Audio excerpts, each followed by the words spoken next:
25 জুলাই 2025 ছত্তিশগড়ের দুর্গ railway station থেকে কেরালা সিস্টার প্রীতি মেরি এবং সিস্টার বন্দনা ফ্রান্সিসকে সরকারি রেলওয়ে পুলিশ জিআরপি গ্রেফতার করে।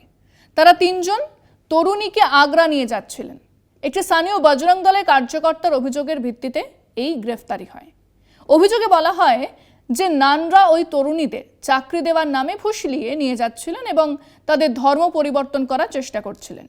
রুখে দাঁড়ায় কেরালার মালয়ালি মানুষজন, রুখে দাঁড়ান মুখ্যমন্ত্রী পিনারাই বিজয়ন, সিপিএম কংগ্রেস একসঙ্গে তার প্রতিবাদ করে।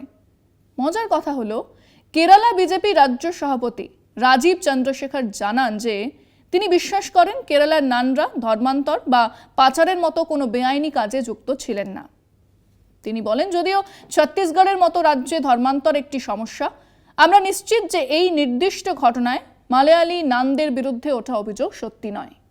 হ্যাঁ, এটাকেই বলে জাতিগর্ব। এক মালয়ালির জন্য অন্য আরেক মালয়ালি তার দলীয় পরিচয়ের ঊর্ধ্বে উঠলেন, প্রতিবাদ করলেন।